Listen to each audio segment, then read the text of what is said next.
Assalamualaikum warahmatullahi wabarakatuh. Anak-anakku semuanya kelas 9, jumpa lagi dengan Bu Ratna. Jadi, apa kabar kalian hari ini? Semoga kita sehat terus, bahagia, dan tetap semangat dalam belajar.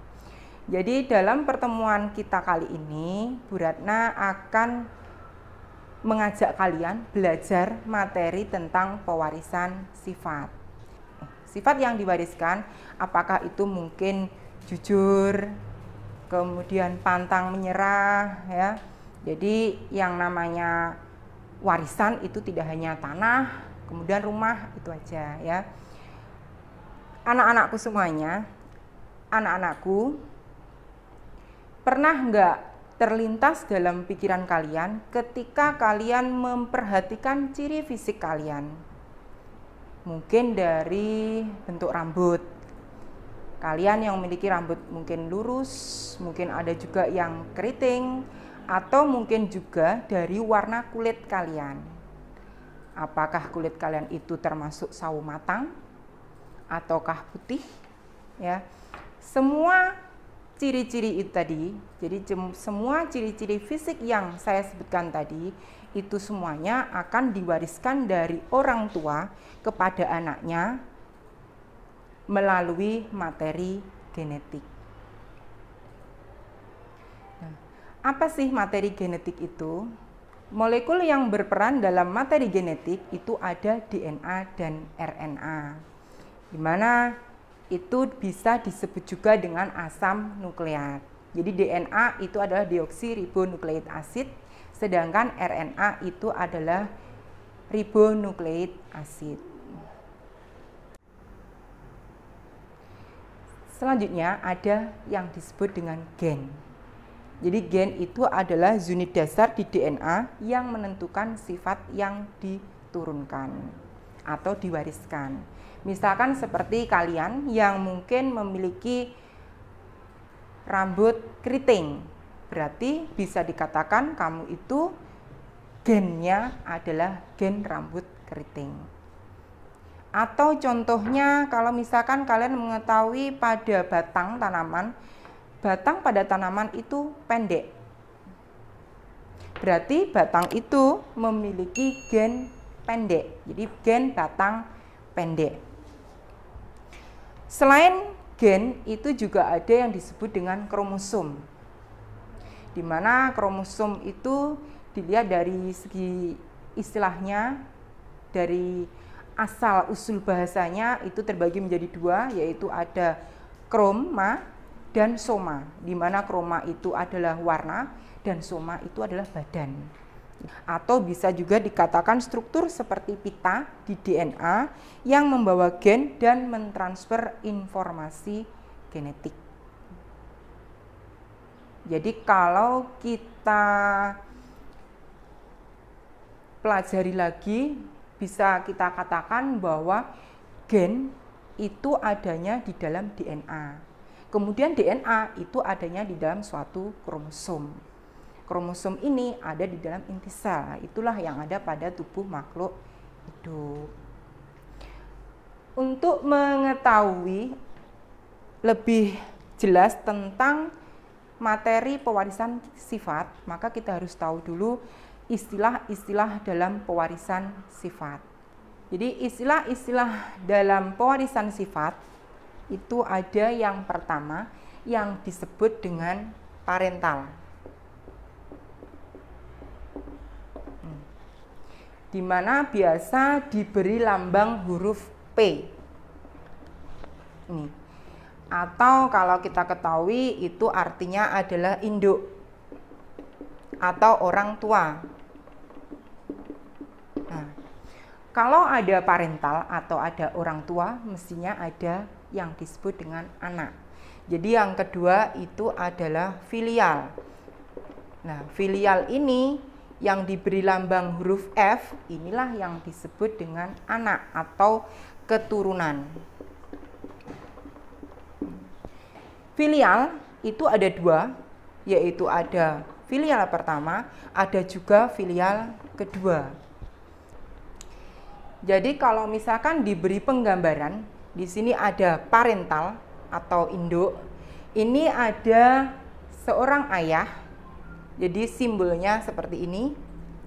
Kemudian yang satunya adalah ibu yang memiliki simbol seperti ini. Di antara mereka terjadi perkawinan, jadi ini nanti akan menghasilkan filial pertama atau keturunan pertama yang biasa kita kenal dengan sebutan anak. Jadi misalkan kalian yang punya misalkan kamu dengan saudara kamu, dengan katakanlah kakak kamu, adik kamu, lah itu bisa dikatakan sebagai anak. Kemudian kalau misalkan filial pertama ini atau anak itu nanti melakukan perkawinan lagi dengan filial pertama yang lain, itu nanti akan menghasilkan filial kedua atau F2. Ya. Jadi kalau dikatakan dalam kehidupan sehari-hari, ini untuk P-nya di sini ada kakek, kemudian ada nenek, kemudian ada anak, dan di sini ada yang biasa disebut dengan cucu.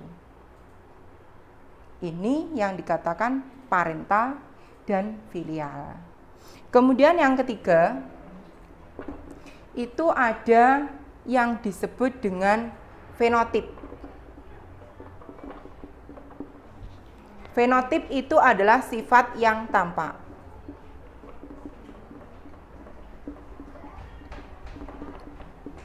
Jadi kalau kita memandang, ya, kita memandang itu sifat yang tampak, itulah yang muncul dalam pandangan kita. Silakan anak-anak kalian perhatikan gambar dari beberapa anak yang ada di sini. Jadi silahkan kalian lihat ciri-ciri fisik yang mereka punyai. Misalkan kalian bisa melihat dari warna kulit, ya.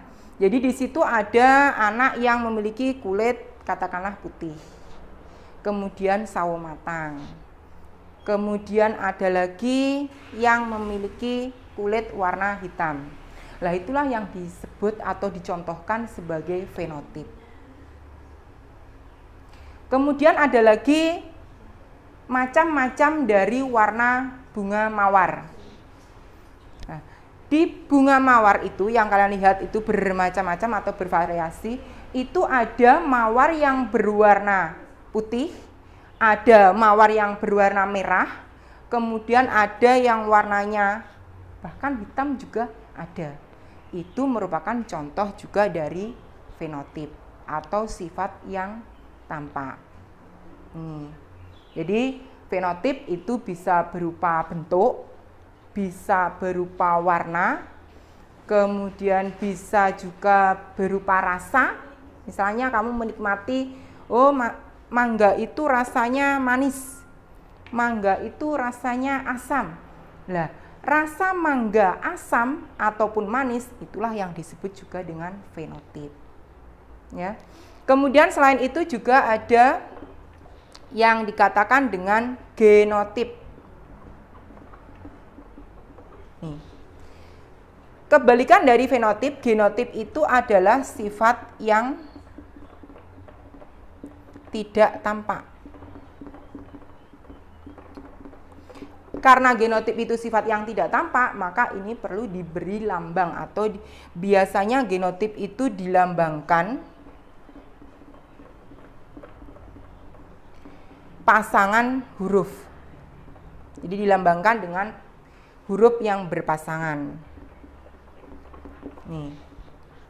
Misalkan untuk batang tinggi itu kita bisa menggunakan huruf T besar, T besar. Sedangkan untuk batang pendek itu bisa menggunakan huruf T kecil, T kecil.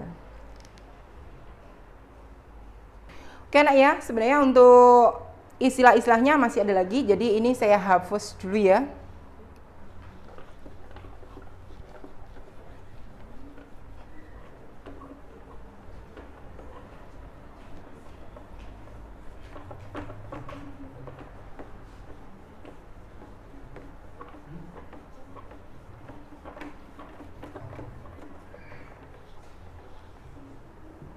Oke, selanjutnya setelah ada genotip ini nanti ada yang disebut dengan dominan. di mana dominan itu adalah sifat yang menang atau katakanlah sifat yang menutupi sifat yang lain. Ya. Jadi misalkan sebagai contoh warna merah, katakanlah warna merah, misalkan bunga mawar warna merah disilangkan dengan warna putih, di mana di sini ada genotipnya adalah M besar, disilangkan dengan putih, genotipnya adalah M kecil. Nah, ini nanti ketika disilangkan akan menghasilkan filial pertamanya adalah M besar, M kecil, di mana hasil semuanya itu dikatakan warna merah, karena merah ini adalah dominan. Selain itu, yang perlu kalian ketahui, ketika gen itu memiliki sifat dominan, maka yang perlu kalian ingat tentang huruf. Jadi, dominan itu diberi lambang huruf besar.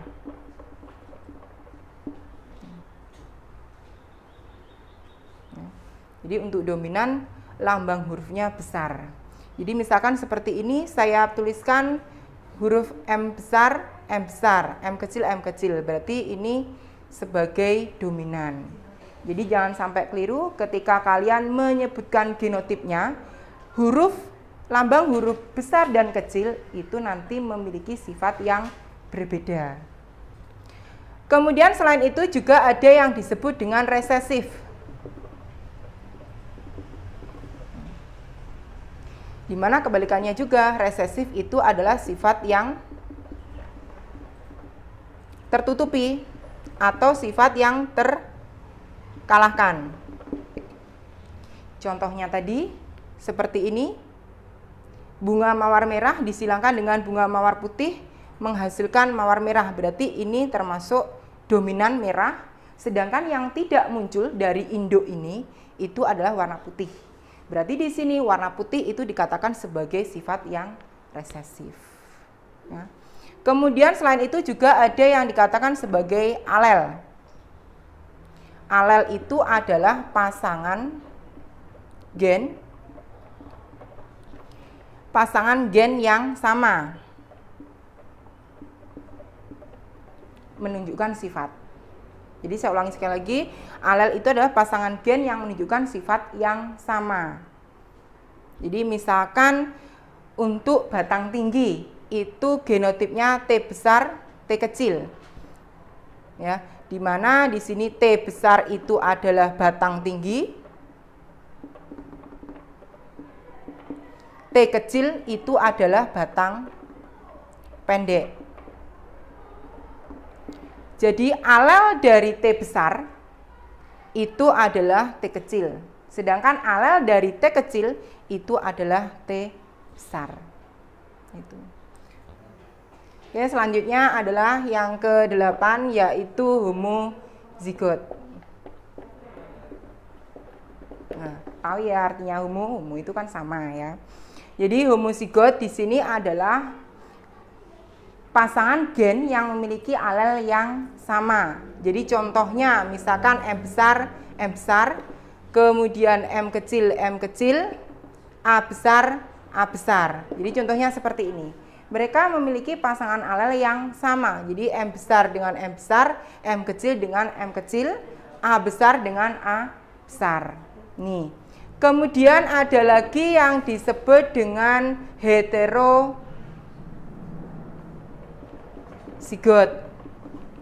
Jadi heterozigot ini adalah gen yang memiliki pasangan alel yang tidak sama.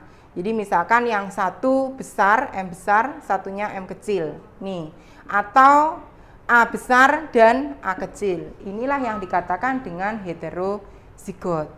Kemudian ada lagi yang disebut dengan monohibrid. Monohibrid itu adalah persilangan antara dua individu yang memiliki satu sifat beda. Jadi mono itu artinya satu. Jadi persilangan dengan satu sifat beda. Sebagai contoh, misalkan kalian menyilangkan antara bunga mawar merah dengan bunga mawar putih. Jadi mereka memiliki satu sifat beda. Jadi sama-sama mawar dan juga memiliki satu sifat beda, yaitu dari segi warna. Jadi yang satu itu warnanya merah, yang satu warnanya putih. Itu ya. Kemudian ada lagi yang disebut dengan dihibrid. Jadi dihibrid itu adalah persilangan, di itu artinya dua. Ini persilangan dengan dua sifat beda. Nih, sebagai contoh, misalkan kamu memiliki pohon mangga yang ukurannya besar, kemudian rasanya manis, kemudian tetangga kamu memiliki buah mangga ukurannya besar tetapi rasanya masam. Ini bisa dikatakan sebagai contoh dari dihibrid. Jadi perbedaan yang pertama, sifat beda yang pertama itu dilihat dari ukurannya. Satunya mangganya besar, satunya mangganya kecil. Kemudian yang sifat beda yang kedua itu adalah dari rasa. Yang satu rasanya manis, yang satu rasanya masam. Jadi inilah beberapa istilah yang ada yang nantinya akan sebagian besar kalian temui ketika kita mempelajari pewarisan sifat. Kemudian sekarang ada materi hukum Mendel. Jadi silahkan kalian perhatikan, di sini ada gambar seorang ilmuwan dari Austria yang bernama Gregor Johann Mendel. Jadi beliau ahli dalam ilmu botani. Jadi beliau sebagai peletak dasar hereditas sehingga mendapat julukan sebagai bapak genetika. Ya. Ada dua hukum Mendel. Yang pertama adalah hukum Mendel pertama atau yang disebut juga dengan hukum segregasi. Jadi pada waktu pembentukan gamet, alelnya itu akan terpisah secara bebas. Jadi segregasi atau memisah. Kemudian yang kedua, hukum Mendel kedua atau yang disebut dengan hukum penggabungan alel. Jadi pada waktu pembentukan gamet itu nanti akan terjadi penggabungan atau kombinasi dari dua alel. Oke anak-anakku, sekian materi dari Bu Ratna tentang pewarisan sifat. Jadi kalau misalkan ada yang ingin kalian tanyakan, silahkan tanyakan di kolom komentar. Kemudian jangan lupa like, share, and subscribe. Oke, assalamualaikum warahmatullahi wabarakatuh.